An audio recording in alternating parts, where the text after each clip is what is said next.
So you're driving down the road, your headlights hit the ditch, and you see those telltale lights, those sparklers of a deer's eye.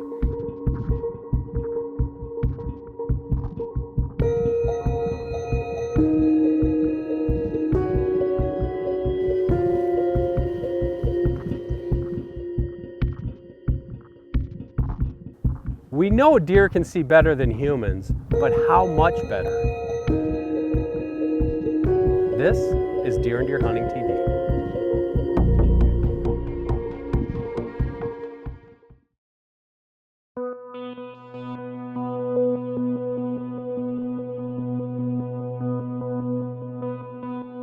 If you've taken biology class in high school or college, you know by now that we are diurnal creatures in our vision. We have more cones than rods in our eyes.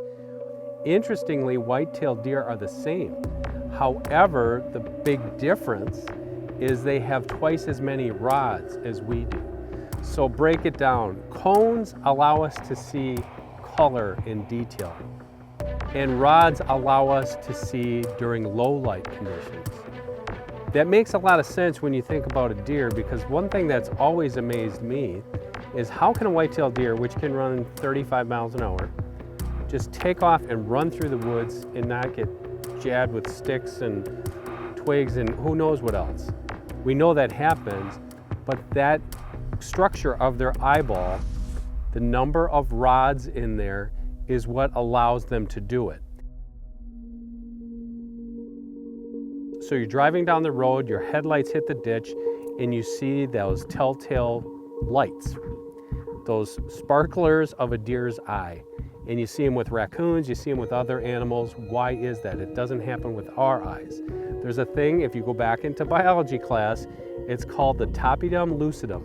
That is basically a tendon behind the pupil that absorbs light. It actually absorbs light twice. And it gets even more complicated than that when you look at the science behind it, because it's not only absorbing the light, it's absorbing ultraviolet light. And that's what gives animals, especially deer, that innate ability to see during pitch black conditions, that ability to run through the woods and see things that we would never be able to see in those types of light conditions. Coming up later, Coast Guard veteran Chris Markinson wins the hunt of a lifetime in Texas as part of the Bucks for the Brave annual event. You're watching Deer and Deer Hunting TV.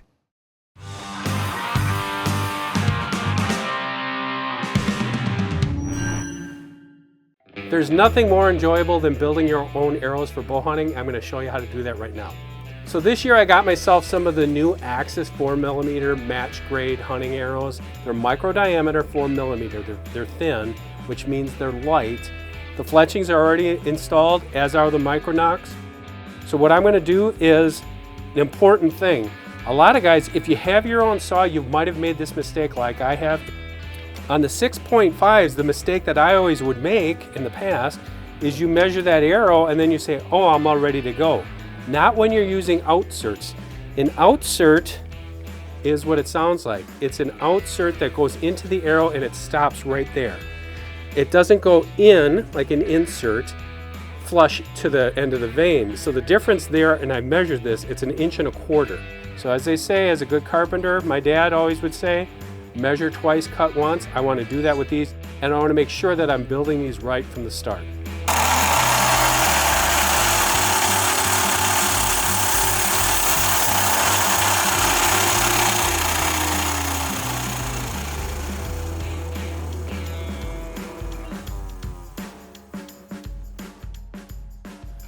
One thing I should note is when you cut those carbon arrows, you set the arrow in there and you just turn it slowly. Let that blade catch it and it's going to cut it off nice and clean. So let's measure this, make sure that we're good to go.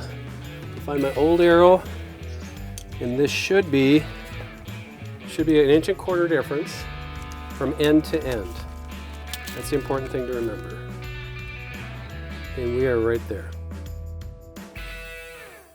The physiological differences between the human eye and that of a white-tailed deer are both complex and fascinating. Before the break, Dan explained what's occurring on the inside of the eye, but what about the outside? How do deer see the world, and how can we as hunters use that information to our advantage? The other thing about it is how deer see color. We know they see color, but not in the same ways that we do, and it makes a lot of sense. Those eyes are built differently, they're going to see things differently, and we know that through research, deer see yellows and blues a lot better than we do, especially those ultraviolet colors. So during the day, they're seeing color, but not in the fine detail that we're seeing it. They're seeing color, and a way I've described this a lot of times is 2D. Not in the same 3D when we're looking at it and I can see different shades of greens and yellows and blues and reds and oranges. Deer don't see that. The other thing is the way the deer see color allows them to pick up movement even much better. And that's the important thing to remember when you're hunting. Camouflage is definitely important when you're hunting. More important is concealing yourself within the environment, not just with camouflage clothing, but sticks and brushing in your stands and blinds, and that's why we go through great lengths to do that. But also how those colors are portrayed. One important thing that I insist on is no ultraviolet enhancers in laundry detergents. I use scent killer soaps. It doesn't have UV brighteners. That is very important, not only on my clothing, but on my blinds and anything else I might be taking hunting. Back in the day, they say you could hunt with blue jeans. Of course you could. They would still see that. They'd see it as a single color. But the key to those hunters back in the day is they didn't move. I think they were much smarter than a lot of people give them credit for, the guys that came before us. Being blended in is one thing, but that is not a cure-all. Not moving, because we know through that fine detail that they have in that eye construction, they pick out little movements. Turkeys have it way better than deer. They can pick up just the smallest little movements. Deer are the same, but they've kind of got that monocular vision when they look up. If that camouflage is blending in, it's going to help you a lot better, but the second you move, you turn your head, boom, they snap their head up. You see it all the time. They snap their head up and they look at you and they peg you. And that's when they start stamping their hoof, and then they start using their other senses, usually that sense of smell, to pick you off from that tree stand. Coming up, Chris Markinson is a career veteran of the U.S. Coast Guard. And after retiring, he was nominated for an event that's held in Texas each year called Bucks for the Brave. And like the deserving hero that Chris is, he won. Deer and Deer Hunting TV is brought to you by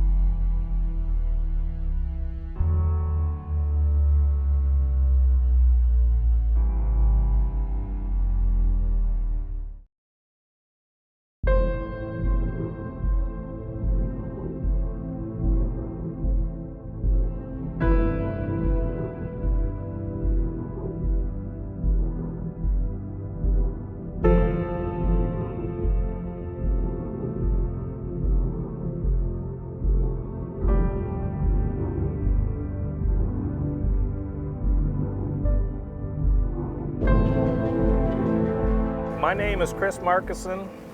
I'm here with Ryan, and Ryan's been my guide here for the last couple of days, and we're going back out. It's Saturday afternoon. Try and see if I can fill my tag. It's been my choice. I've passed on about 6 deer, but it's getting down to crunch time now. So we're gonna see what we can do, right? That's right. So we're gonna go ahead and go sit that box Bob, that we Bobby's or what? last night, and Which he unfortunately passed away in 2021. So, yeah, if we happen to tag out there, what an honor, a true honor. So, Jody, let's see what happens. Here's to you.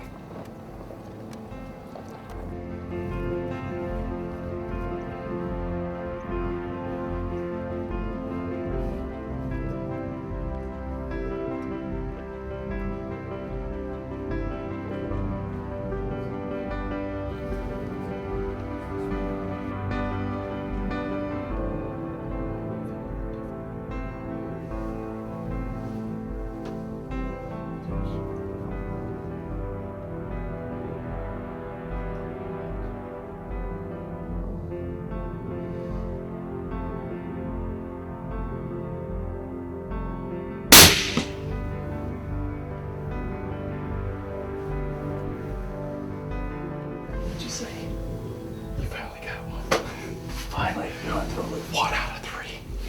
Oh, you took 3 shots.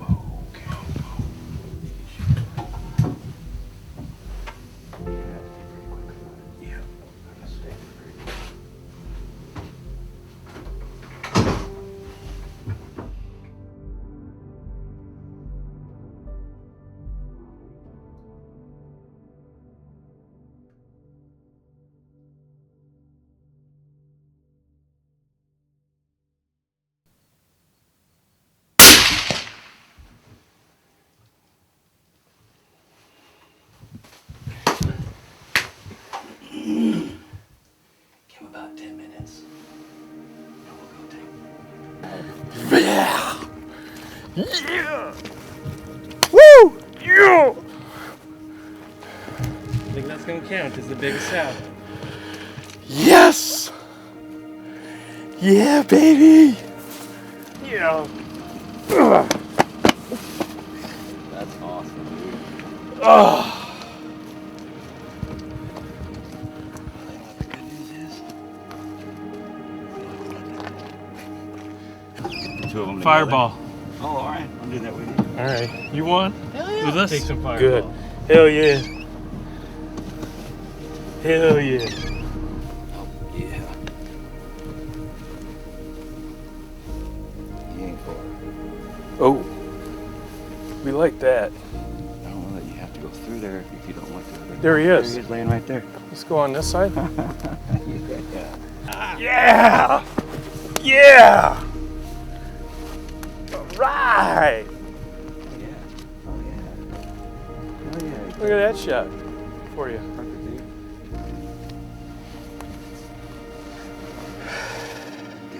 I got you an 11-pointer. That's pretty cool. I like how dark it is too. Overall experience, man, what do you think?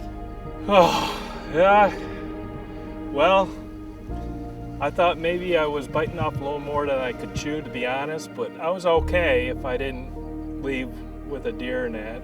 I talked to Ryan about it, but heck, tonight, as we were sitting there, we're sitting in Jody's husband is blind, and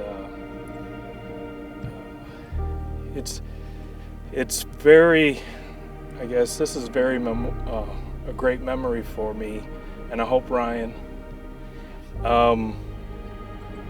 2 cardinals flew in earlier tonight while we were hunting there, and made the comment that it was her husband and my father-in-law were checking in on us, I guess, and unbelievable. Got a pig, got this 11-pointer.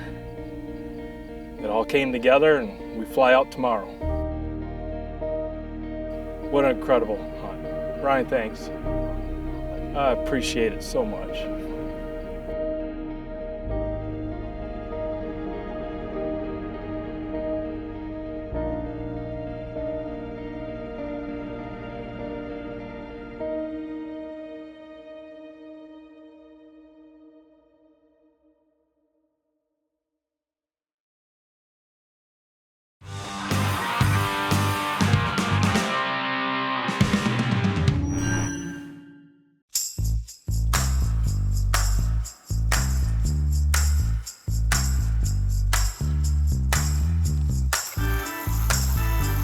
Hey, it's food plot planning time, and if you're like me, you don't have a ton of time to do this. It's early July, not ideal to do this. Normally it would be better to be first week of August here in the upper Midwest, but this is what we have to deal with. We have a nice, I'm gonna call it a kill plot, but it's almost a 1/4 of an acre, and a lot of shade, and we could be dealing with a drought situation later. In those situations, a lot of times people like to plant clover, which is a great choice. It's shade resistant, it's drought resistant, and it's a good pick for whitetails. But I've chosen to go with this blend instead because it's got 4 forages in there that are all going to be working similar to the way clover would, but better in the fact that I have a higher chance of success. We have chicory, we have plantain, we have alfalfa, and we have small burnet, which I'm gonna call probably the the sleeper in this mix. Small Burnett is high in calcium, high in protein, and deer absolutely love it in this area. So if you can find that, it's awesome. If you look at the inert and the weed contents, it's minuscule, barely anything. And if you try to mix your own, you're gonna get a higher percentage of that. Also, you're not gonna get the right mix. So what we're gonna do here, we had a lot of rain here recently. We had this soil kind of prepared already, but it's compacted a little bit. With these smaller seeds, what I'm gonna do, just gonna get that little bit aeration in this soil, and that's what we're gonna do with this drag. Don't have a lot of fancy equipment, and this is what we have to work with.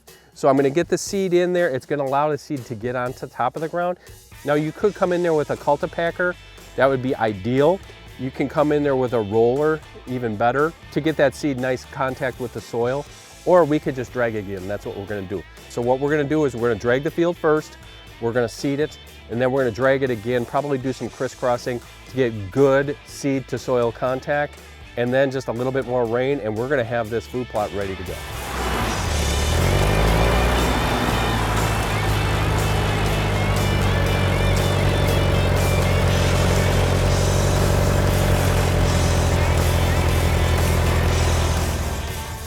And this goes to show that you do not have to sacrifice on quality if you're pinched for time and you have to do it early. Quality product like Rack Fuel Showtime, drought resistant, shade resistant, it's gonna grow even though I'm putting this in a few weeks early.